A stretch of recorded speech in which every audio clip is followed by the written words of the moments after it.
자, 여기 뒤에 원자의 구조 한번 볼게요. 66페이지. 자, 여기는 쉬워요. 뭐 계산하고 그런 거 없어서.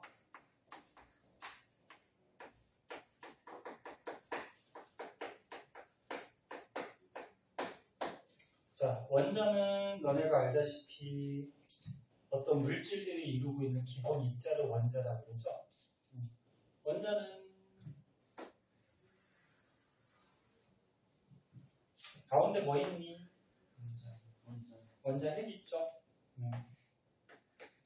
원자핵. 그리고 원자핵 안에 플러스 D는 양성자 있죠. 양성자가 있고요. 전기 안 D는 또 입자 있죠. 중성자가 있죠. 그리고 원자핵은 움직여 다니지 못해요. 무거워서. 그리고 겉에 마이너스 띄면서 돌아다니는 애들 있죠. 전자. 이렇게 존재하는데, 여기 단원에서는 뭐 배우냐면은, 이 원자 안에 있는 이런 입자들을 옛날에 과학자들이 이제 실험을 통해서 알아냈어요. 밝혀냈어요. 그거에 대해서 배웁니다. 자, 맨 처음에 시대 순서대로 보면은 전자를 먼저 발견해요. 전자는 옛날에 톰슨이라는 과학자가 있는데, 이 과학자가 음극선 실험이라는 걸 해요. 이 실험을 해서 원자 안에 전자를 발견해요. 그 다음은 원자핵을 발견해요. 이 원자핵은 러더퍼드라는 과학자가 있는데, 이 과학자가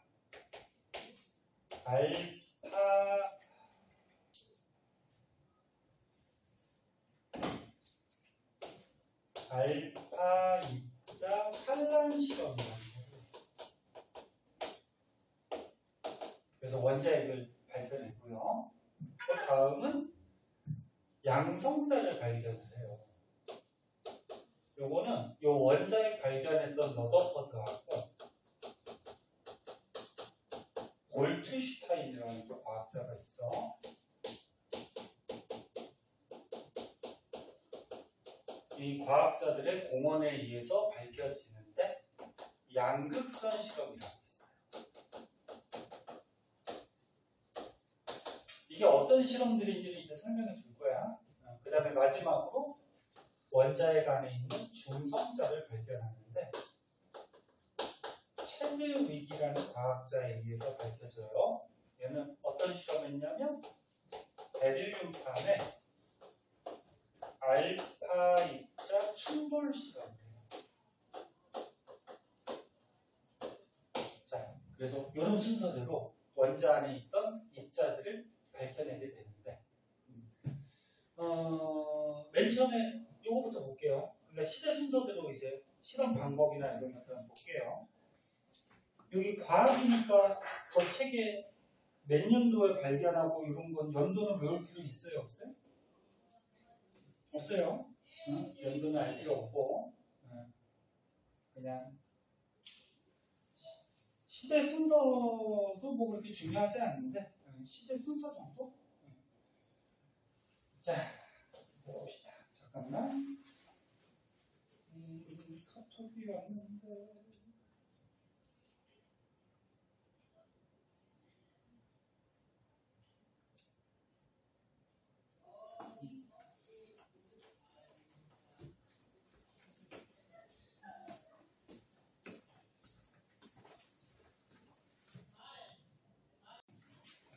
자,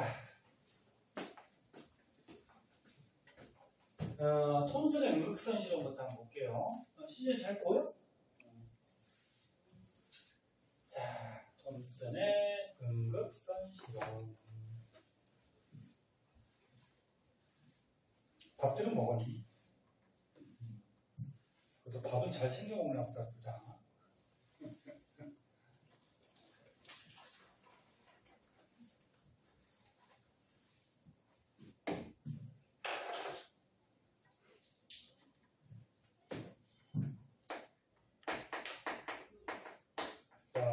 톰슨의 음극선 시험. 요거에서 뭘 발견했다고?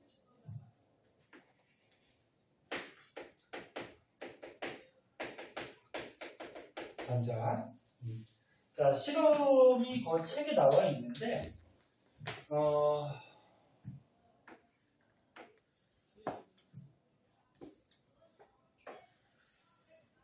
이렇게 어떤 관을 준비했는데, 진공관. 진공이 뭐야? 안에 아무것도 없다라는 거죠. 기체도 없고 아무것도 없어요. 진공관을 하나 준비하고, 여기다가 금속판을 이렇게 설치를 하고, 그리고 전기를 꽂아줬대요. 이쪽에 플러스 전기, 그리고 이쪽은 여기다 금속판을 하나 이렇게 준비하고, 여기는 마이너스 전기를 꽂아줘. 이유가 아니고 제가 거꾸로 했다. 전기가 이쪽이 마이너스고, 이쪽이 플러스. 금속판에다가. 그리고 고전압. 전압을 굉장히 높여서 전기를 세게 보내줬다는 거야. 그랬더니 여기서 빛이 나오더래. 빛이 나오는데 이쪽에다가 구멍을 뚫어놨더니 이 구멍을 통해서 빛이 이렇게 나와. 근데 이 빛이 플러스 쪽으로 지금 끌려가고 있잖아. 플러스 쪽으로 빛이 끌려가니까 마이너스 성질이 있지 않을까. 그래서 요거를 음극선이라고. 마이너스의 극을 띠는 선, 빛의 선. 이 빛이 왜 나왔을까?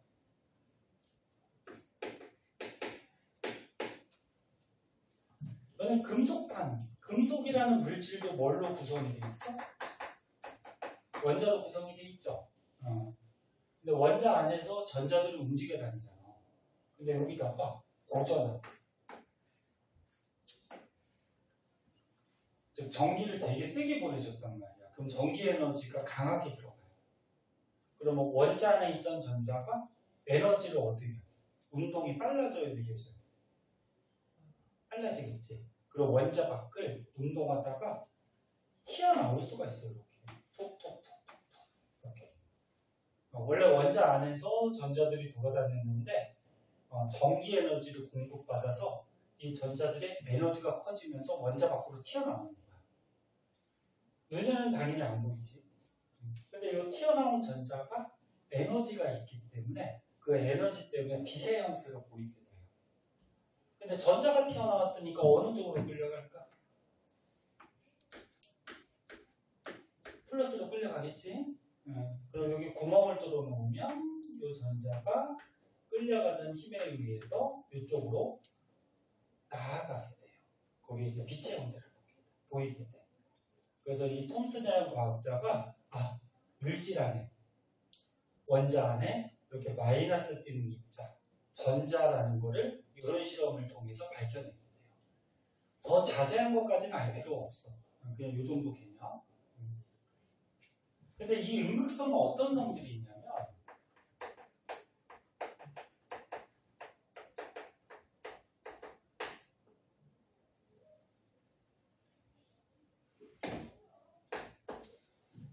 거기 책 가운데 음극선의 성질이라고 해서 그림 3개가 나오죠.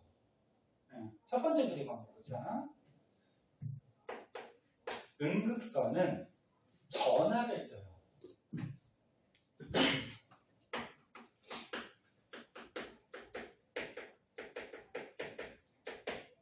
전하가 뭐야?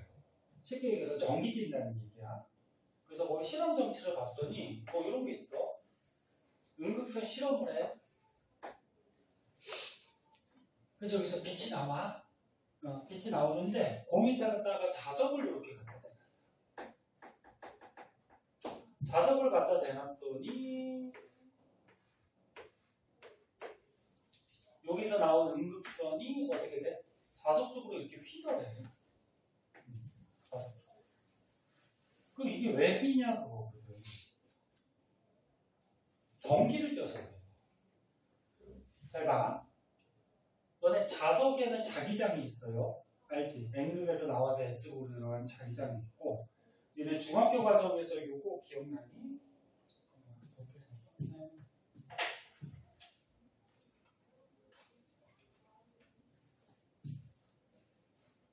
자, 중학교 과정에서 얘는 뭐 이렇게 도선에 전류가 흘러요. 전기가 흘러요. 얘는 전기가 흐른다는 거는 도선 안에서 뭐가 움직여 다니는 거지? 전자죠. 물론 전류는 플러스에서 마이너스로 가고 전자는 어떻게 돼요? 마이너스에서 플러스로 이렇게 가죠. 이런 거 배운 거 같아? 응? 응. 그럼 전류가 흐른다는 거는 전자가 흐르는 거예요. 근데 이 전류가 흐를 때 오른손 엄지손가락이 전류 방향, 감싸지는 게 자기장 방향, 이런 거 배운 적 있나? 그러면 이 전류가 흐르면 주위에 자기장이 생겨요. 그럼 이게 음극선이 뭐가 흘러가는 거야? 뭐가 흘러가는 거야? 전자가 흘러가는 거지, 그치? 그럼 이 음극선이 흘러간다라는 거는 전자가 흘러가는 거고, 그럼 전자가 흘러간다는 거는 전류가 흐른다는 얘기야. 그럼 전류가 흐른다는 얘기는 그 주위에 뭐가 생긴다? 자기장이 생긴다. 그래서 이 음극선 주위로 자기장이 생겨요. 그러면 이 음극선에 의해서 생기는 자기장과 자석의 자기장이 서로 어떻게 할까? 영향을 주겠지. 이거 주소. 안 깨졌어? 핸드폰 아니야? 그래서 음극선에서 생기는 자기장과 자석의 자기장이 서로 영향을 줘서 이렇게 끌어당기는 인력이 발생한다는 얘기예요. 그래서 결국적으로 음극선이 어디 갔어? 전기를 띠고 있다는 거예요. 그래서 자기장이 생기게 되죠. 그 다음에 두 번째.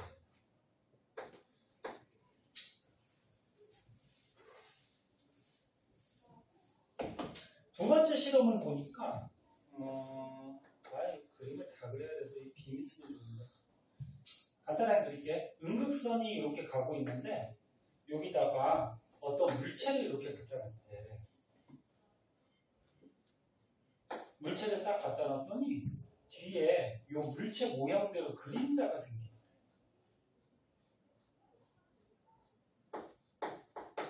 너네 그림자는 왜 생기는 거지? 빛이 어떤 성질 때문에? 직진한다는 성질 때문에 생기죠. 그래서 빛이 올 때 이 뒤에 그림자가 생기면 빛이 직진해서 이 손바닥을 뚫지 못하니까 뒤에 그림자가 똑같이 생기는 거잖아요. 그래서 음극선이 가고 있는데 이 물체 모양대로 그림자가 뒤에 생겼다는 얘기는 음극선은 직진한다라는 성질이 있어요. 네? 그것도 알아주고, 그 다음 세 번째. 자, 똑같이 음극선 실험을 했어요. 여기서 음극선이 이렇게 가고 있는데 이 앞에다가 바람개비를 이렇게 갖다 놨대. 바람개비가 어떻게 되냐? 그랬더니 바람개비가 돌도 안 해. 회전을 하더라. 근데 바람개비가 돌려면 자, 여기 바람개비 날개가 있어. 그럼 누가 와서 쳐야지 얘가 돌겠지. 그치? 그럼 칠 수 있다라는 거는 이 입자가 질량이 있다라는 거야. 질량이 없으면 얘를 못 치죠. 그래서 바람개비를 쳐서 돌렸다라는 거는 음극선이 뭐가 있다? 질량이 있다.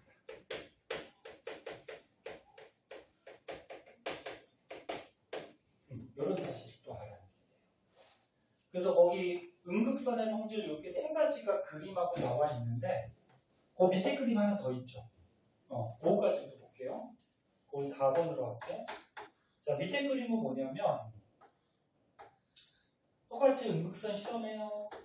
실험하는데 음극선이 이렇게 가요. 근데 거기다가 플러스 극, 마이너스 극을 또 요 음극선 실험하는 겉에다가 전기를 또 보내줬대요. 그랬더니 음극선이 플러스 쪽으로 휘더라. 그럼 플러스 쪽으로 휘는 걸로 가서 음극선은 무슨 전기를 띈다? 마이너스를 띄고 있다.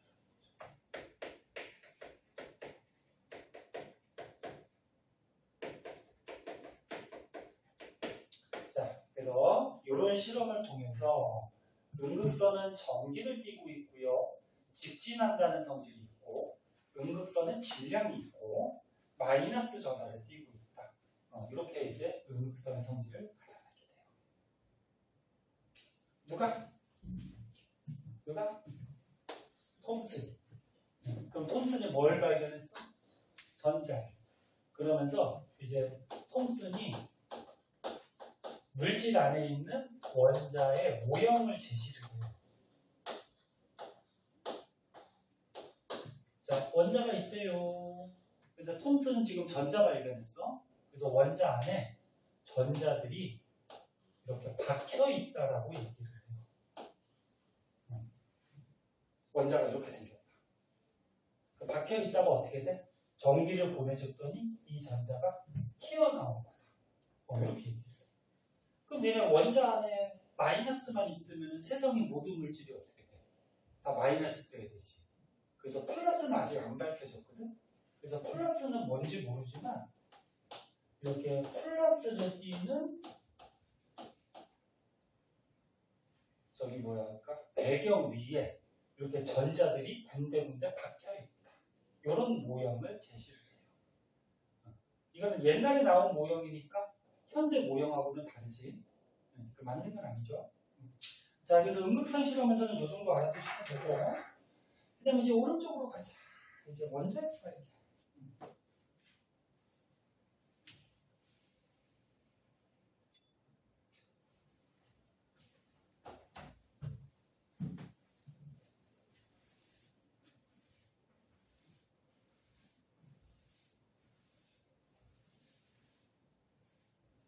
하다가 많이 지루하면 얘기해. 선생님 목소리도 좀 졸리고 선생님도 재미난 얘기를 옛날에 젊었을 때는 막 재미난 얘기도 많이 하고 그랬는데 에휴 이제 나이가 드니까 그냥 얘기해봤자 너네들하고 응? 소통도 안 되고 썰렁하기만 하고 그래서 지루하면 선생님 쉬는 시간 좀 줄 테니까 자, 그 다음에 이제 67페이지.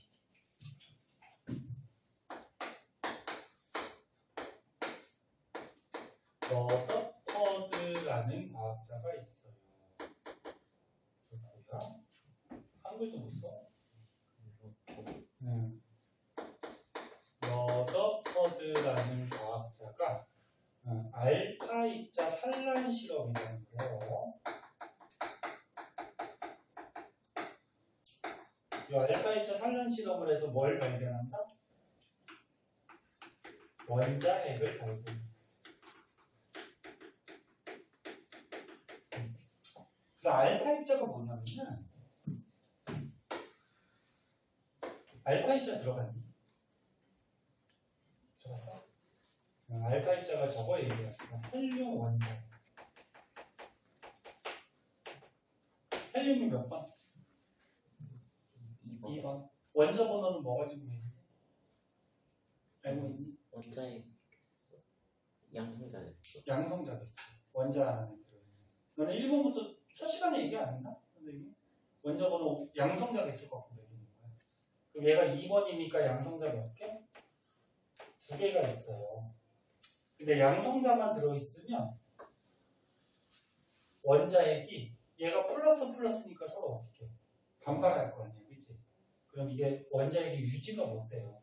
그래서 사이에 중성자가 이렇게 좀 껴있어. 그래서 이 중성자가 이 양성자 간의 반발력을 좀 완화시켜줘요. 그래서 일반적인 헬륨 원자핵이라 그러면 이렇게 생겼어.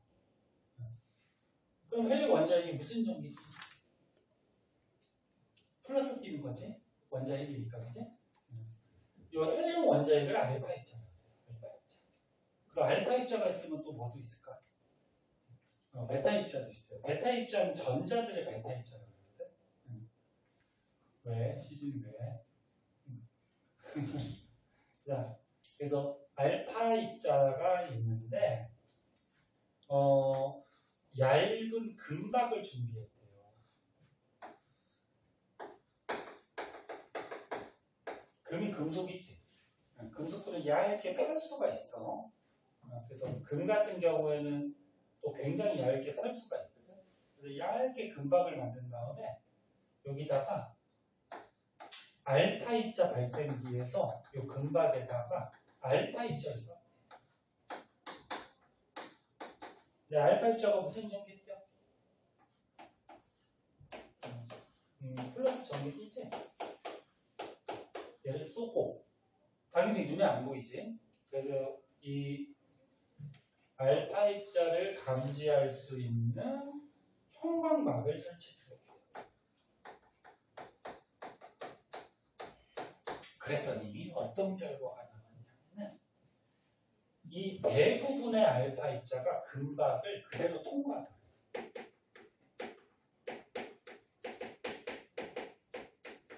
대부분 그냥. 알파 입자가 대부분 통과한다는 걸로 봐서 이 금박도 뭘로 이루어져 있어? 원자로도 있지. 그래서 원자는 대부분 빈 공간으로 되어 있다고 생각을 해요. 그냥 통과하는 걸로 봐서. 그래서 실제 원자는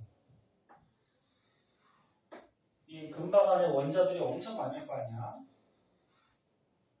원자는 대부분 빈 공간으로 돼 있어. 그래서 이 알파 입자가 그냥 대부분 통과를 해요. 이렇게. 이런 식으로.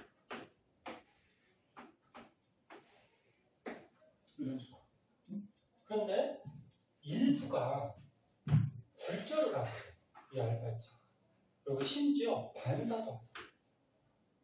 그럼 이 알파 입자가 일부가 굴절도 하고 반사를 하는 걸로 봐서 요 금박 안에, 원자 안에 잘 봐. 금박 원자 안에 플러스 띄는 뭔가가 있다가 합니다. 그러니까 이 원자 안에 플러스 띄는 뭔가가 있으니까 이 알파 입자가 플러스 띄잖아. 그럼 플러스 띄는 알파 입자가 이렇게 부딪히면 플러스 플러스는 서로 어떻게 밀어내겠지. 그래서 이렇게 굴절도 시키고 심지어 거의 정면으로 가면 반사도 시킨다. 근데 크기는 어때? 조금 해.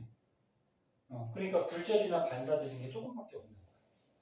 그래서 일부가 굴절되고 반사되는 걸로 봐서 크기가 작고 플러스 T는 원자핵이 있다라는 것을 알아내야 돼요. 더 자세한 것까지는 알 필요 없고 이 정도. 요거를 알파 입자 산란 시간. 산란이 뭐니? 산란. 산란이 퍼진다 그런 얘기예요. 퍼진다. 자, 그래서 이제 러더퍼드라는 과학자가 원자핵을 발견하면서 이제 모형을 하나 또 제시해요. 러더퍼드의 원자 모형. 어떤 모형이냐면 원자핵이 조그맣지만 가운데 있고 그 전에 전자가 발견됐었죠. 그래서 전자가 이 주위를 이렇게 돌고 있다. 이런 모형을 제시를 해요. 러더퍼드의 모형. 자, 그래서 원자핵 발견까지 좀 알아봤고 뒷장으로 가보자. 뒷장으로 가보면 이제 양성자하고 중성자 발견이 나와요.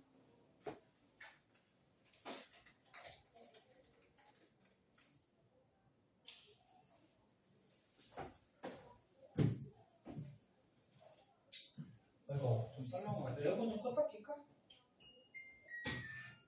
더우면 얘기하시고 춥거나 덥거나 그러면 꼭 얘기하세요.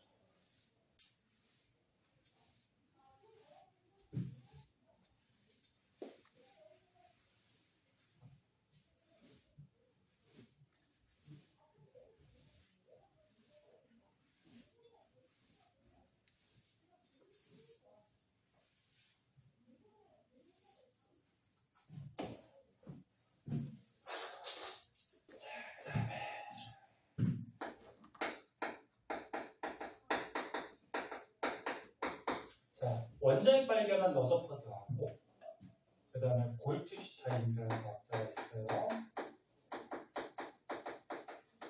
이 두 과학자가 함께 연구한 건 아니고 이 두 과학자의 공헌에 의해서 이제 양극선 실험이라는 거에서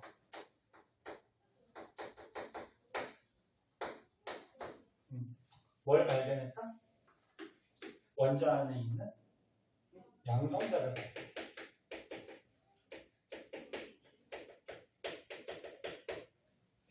아까는 톰슨은 음극선 실험이고 얘네들 양극선 실험. 실험 방법은 거의 똑같아. 자, 이렇게 관을 준비했는데 이번에는 진공이 아니야. 여기다가 수소기체를 넣어요. 수소기체. 수소가 원자번호 몇 번? 1번. 그러면 양성자가 몇 개? 1개. 근데 일반적인 수소는 양성자 하나로만 구성이 되어 있고요. 그러니까 원자핵이. 그리고 전자가 하나 이렇게 붙어 있어요. 이게 일반적인 수소야. 아까 헬륨하고 다른 거는 얘는 양성자가 하나이기 때문에 원자핵에서 반발력이 있어 없어? 없지. 아까 헬륨은 원자핵이 양성자가 두 개니까 반발하니까 중성자가 껴있었지, 그치? 근데 얘는 양성자 하나로 돼 있어서 반발력이 없으니까 이 양성자 하나가 원자핵이 돼요. 여기 수소인데 수소기체를 넣고 마찬가지 여기 금속 환을 이렇게 준비했어요. 그리고 아까하고 다르게 이쪽은 플러스 극, 이쪽은 마이너스 극을 이렇게 꽂아놓고 마찬가지 고전을.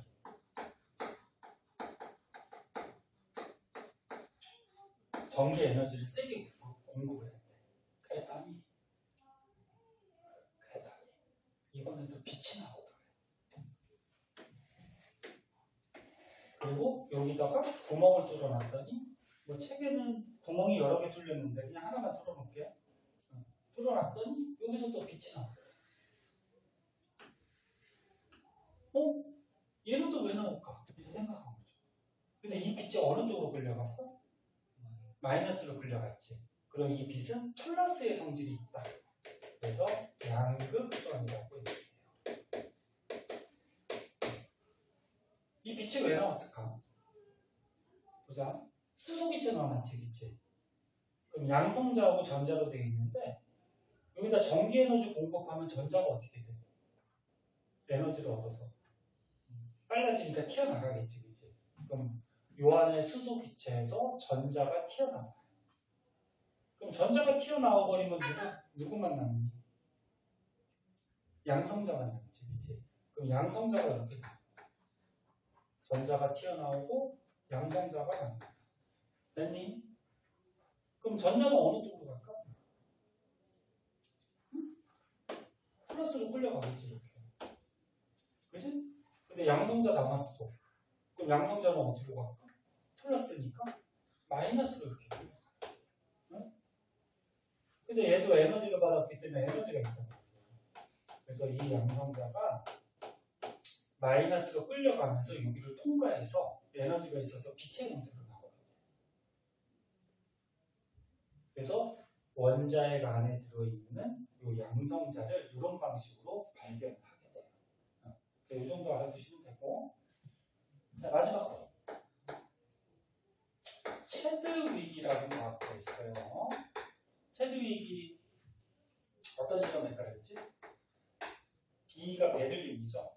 베들륨 안에 알파 입자 충돌 실험이라는 거예요. 얘는 뭐 어떻게 실험하는 게 거기 안 나왔어. 이거 어떻게 실험하냐면은 이렇게 해서 베릴륨 판을 하나 준비했대요. 그리고 여기다가 알파 입자를 썼대요.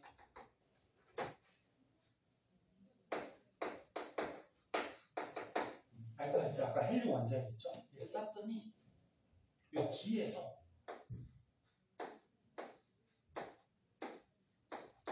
어떤 중성 띄는 입자가 튀어나와요. 그러니까 알파 입자가 가서 충돌하는 거야. 충돌해서 이 베릴륨판 안에 원자에 있던 어떤 입자가 빵 충돌해서 튀어나왔어. 근데 전기를 안 띄는 입자가 튀어나왔더래. 얘는 여태까지는 어떻게 돼? 전기 띄죠. 무슨 전기? 마이너스. 그 다음 원자에 전기 띄죠. 무슨 전기? 플러스. 그리고 양성자 전기 띄죠. 플러스. 여기까지 알아냈단 말이에요. 과학자들이. 근데 전기 안 띄는 입자는 처음 본 거죠. 그래서 원자 안에 전기 안 띄는 입자가 있다. 요거를 중성자다. 그래서 요 베릴륨판의 알파 입자 충돌 실험을 통해서 중성자를 발견합니다. 그래서 이런 과정에 의해서 재미없어도 좀 봐봐. 이런 과정에 의해서 원자 안에 들어있는 이런 조그마한 입자들을 발견하게 돼서 현재 이제 사용하게 된다. 그런 얘기야. 뭐 쉽지? 요거는 금방 풀 테니까 문제 풀고 가자. 자, 69쪽에 5문제 있네. 시간 조금 줄게. 한번 풀어보자. 그 위에 있는 가로칸은 집에서 해보고 밑에 것만 풀어보자. 5문제.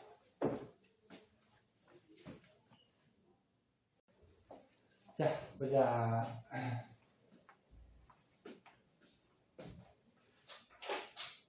70쪽인데요.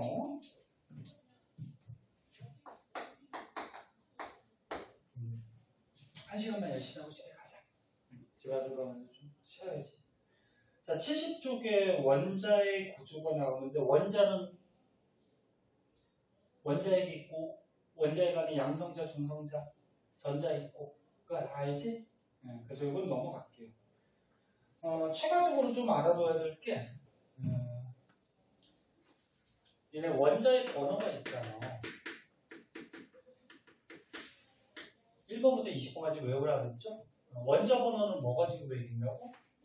원자 안에 양성자 수. 그럼 너네 칼슘이 20번이야. 칼슘은 양성자 몇 개? 20개.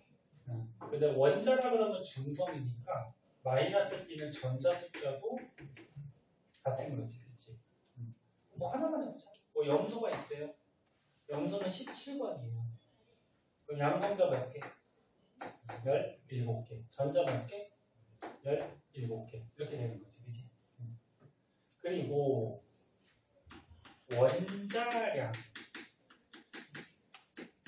원자량이 우리가 저번 시간에 배웠듯이 원자의 상대적인 질량이죠. 누가 기준? 탄소가 기준이었지? 탄소 원자량이 얼마? 12. 그치? 그러고서 이제 몇 배 차이 나는지 이렇게 상대적인 질량을 얘기했잖아.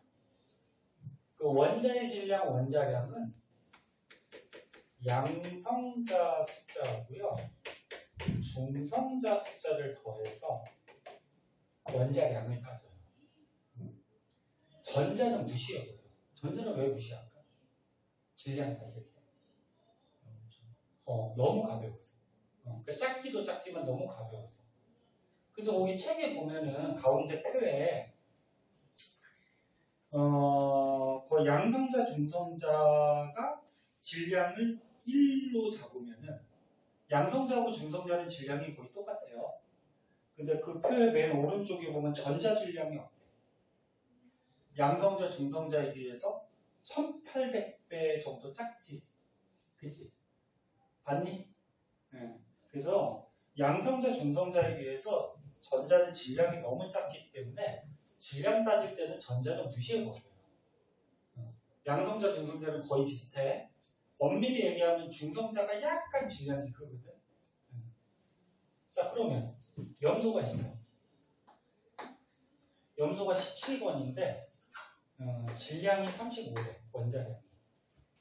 그러면 17번이니까 양성자 몇 개니? 17개죠. 그리고 원자량이 35니까 중성자가 몇 개일까? 그렇지, 18개. 이렇게 되는 거지. 이해됐나? 그러면 다른 예로 하나 들어볼게요. 예를 들어서 산소가 있대요. 산소 몇 번? 8번이죠. 8번이고 이 왼쪽 아래에 원자번호 써주는 거야. 그리고 얘 원자량이 일반적인 산소가 16을 가져요.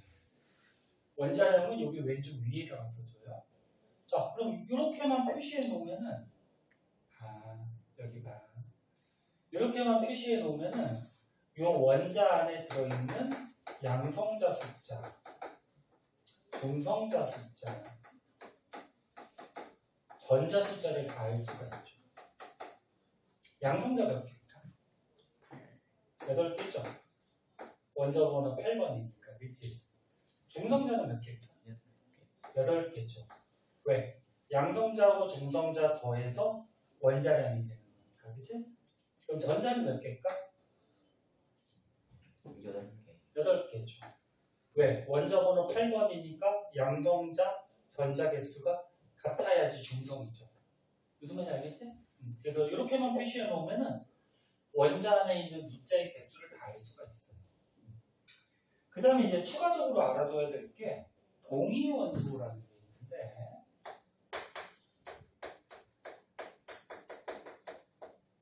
동위원소 들어봤니? 들어본 사람도 있고. 자, 봐봐. 동위원소는 뭐냐면은 양성자 수가 같아서 양성자 숫자가 같으면 원자 번호가 어떻다는 거야? 같다라는 거죠. 그 원자 번호가 같으니까 똑같은 원소죠. 맞니? 그 양성자 숫자 같아서 같은 원소. 즉 성질은 똑같아요. 그런데 중성자 숫자가 달라서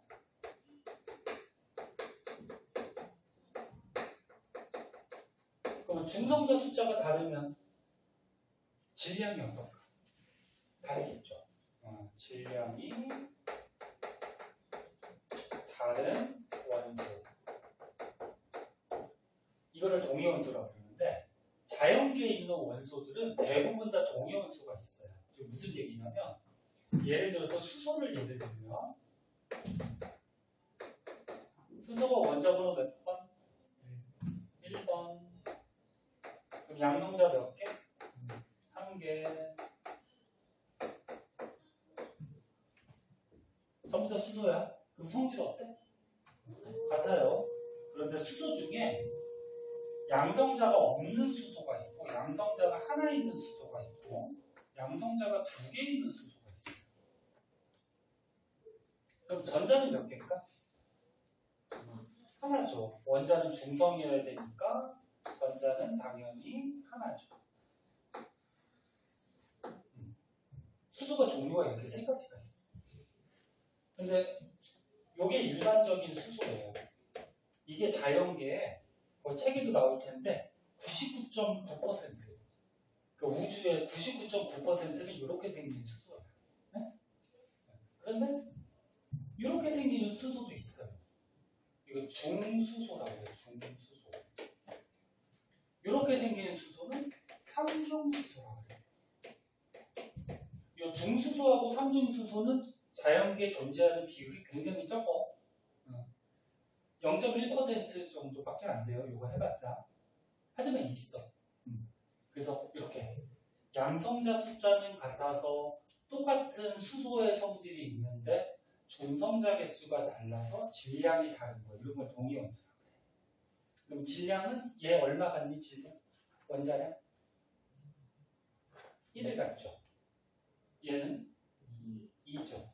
얘는 3이죠. 볼 수 있겠지. 이런 걸 동위원소라고 해요. 그래서 저는 문제 같은데 보통 수소나 염소가 잘 나와요. 그리고 선생님 여기 적었는데 그 염소 가지고 좀 예를 들어볼게요.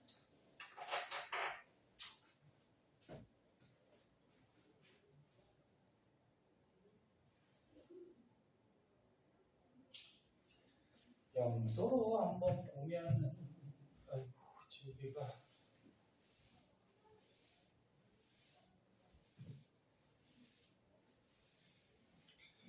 여기 중에는 동위원소가 조금 어려워. 그래서 잘 보셔야 돼요.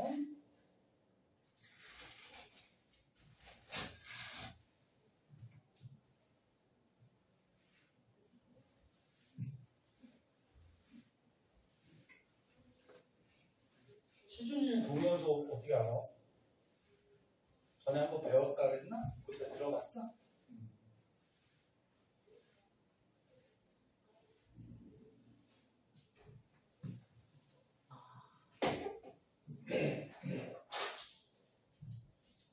자, 동의원소.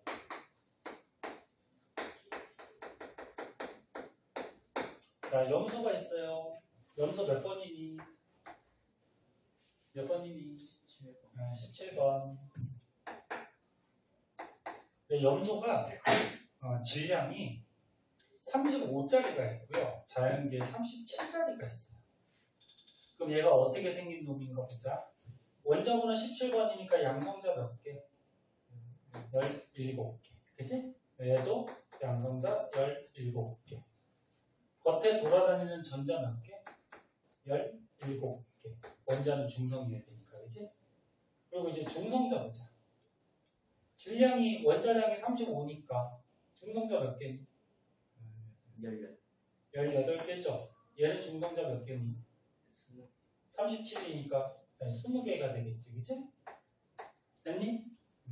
근데 자연계에 요 원자량 35짜리가 한 75% 정도 자연계에 존재해요.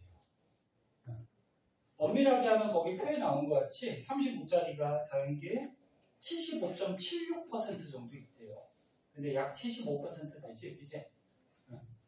그러면 37짜리가 25% 정도 존재해요. 그럼 너는 100%요. 100분율로 하면 이렇게 되는 거고, 우리가 비율로 따지면 75%는 4분의 얼마지? 3을 뜻하고, 25%는 4분의 얼마? 1을 뜻하고, 이런 비율로 존재를 해요. 염소는 동위염소가. 그러면 얘 원자량은 원자량이 원자의 질량이죠. 그럼 35를 쓸래? 37을 쓸래? 35? 얘가 많으니까. 얘가 많아서 35.5? 그래서 시춘이 예전에 한번 배워서 대충 아는 거예요. 이게 봐봐. 얘가 75% 많긴 많아. 그치? 근데 25%도 무시할 수는 없잖아. 그치? 그래서 동위 원소들의 원자량은 평균을 내서 사요. 그걸 뭐라 그러냐면 평균 원자량. 평균 원자량. 자, 그럼 평균 원자량은 어떻게 계산하면 되냐면은 퍼센트로 하면은 원자량이 35짜리가 자연계 몇 퍼센트? 75% 존재하죠. 그리고 원자량이 37짜리가 자연계 몇 퍼센트? 25% 존재하죠. 그럼 요거 두 개 더하면 이제 100%가 되는 거지. 그리고 퍼센트로 했으니까 전체 100%로 나눠주면 평균이 된다. 무슨 말인지 이해됐나? 이렇게 구하면 35.5 정도가 나와요. 요거 점 찍은 거 뭔지 알지? 야, 정확하게 35.5는 아닌데 계산해보면. 그래서 염소의 원자량은 35를 쓰는 것도 아니고 37을 쓰는 것도 아니고 뭘 쓴다? 평균 원자량 35.5를 써요. 계산을 이렇게 해도 되죠. 원자량이 35짜리가 우리가 비율로 따지면 4분의 3이 존재하는 거지. 그리고 37짜리가 얼마가 존재해? 4분의 1이 존재하는 거죠. 그럼 두 개 더했는데 전체 비율이 1의 비율이니까 1로 나눠주면 평균이 나오겠지? 얘는 전체가 100을 나누는 거고. 이렇게 계산해도 얼마야? 35.5가 나올 거야. 그래서 요거를 평균 원자량, 염소의 원자량으로 쓰고 있는데 요 밑에 식을 문제 풀 때 더 많이 써요. 네? 이렇게 해서 원자량을 쓴다는 거고, 아까 수소는 너네 원자량 얼마 쓰지? 우리가 우리가 전에 배웠듯이 1 쓰죠. 근데 왜 1을 쓰냐면은 원자량 1짜리가 거기에 표해봐봐. 자연계의 몇 퍼센트? 99.9%야. 거의 대부분 다지, 그치? 그러면 원자량 2짜리, 3짜리 평균 내봤자 얼마일까? 거의 1에 가깝겠죠. 그래서 수소는 평균 원자량 계산하면 1.008인가 그렇게 나옵니다. 근데 1.0082, 0.008이는 거의 무시할 정도잖아. 그치? 그래서 1을 쓴다. 네. 자, 그리고 한 가지 더 알아두면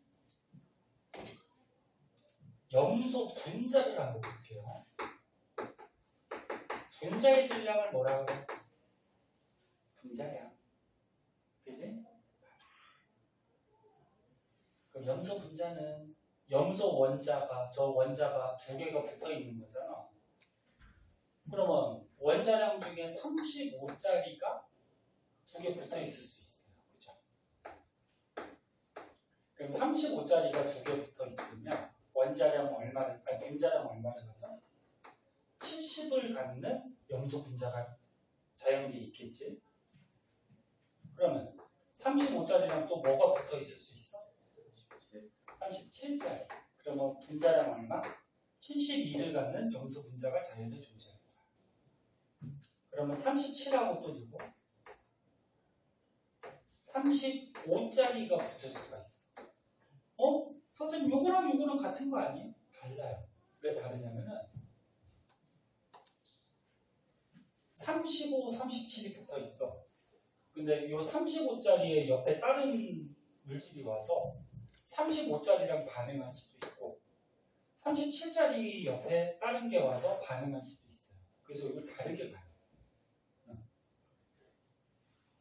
그리고 마지막으로 뭐 있어? 37짜리가 어떻게 돼? 두 개 붙어있는 분자도 있겠죠. 그럼 분자량 얼마? 74를 갖겠죠. 여기가 됐니? 그래서 염소의 분자량은 70짜리하고 72짜리랑 74짜리랑 이렇게 종류는 세 가지가 있어요. 자, 그래. 비율을 보자. 분자량이 70짜리 염소 분자는 자연에 어떤 비율로 존재하는지 보자. 자, 원자량 35짜리가 어디였어? 자연계에 얼마? 4분의 3이 존재하죠.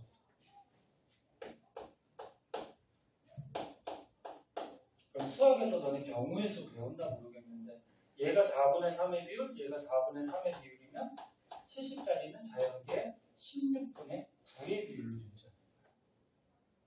이거 할 줄 알아야 돼. 그럼 얘는 4분의 3의 비율로 존재하고 37짜리는 4분의 1의 비율로 존재하죠. 그럼 요거 72짜리는 자연계 얼마? 16분의 3의 비율로 존재해요. 그럼 얘는 4분의 1의 비율, 4분의 3의 비율로 존재하니까 요 72짜리는 자연계 16분의 얼마? 3의 비율. 얘는 4분의 1, 4분의 1의 비율로 존재하니까 74짜리 분자량 갖는 거는 자연계 16분의 1의 비율. 그럼 이거 다 더하면 전체 값이 얼마야? 1이지? 100%가 되는 거죠. 응? 만약에 선생님 요거 70이고 요거 70이니까 똑같으니까 얘는 생각하지 말자 그러면은 16분의 9, 16분의 3, 16분의 1이니까 100%가 안 되지. 그래서 얘까지 취급을 해줘. 이게 염소의 분자량 그리고 얘네 분자량들이 존재하는 비율이 되는 거야. 이해했냐? 이것도 알아두시고.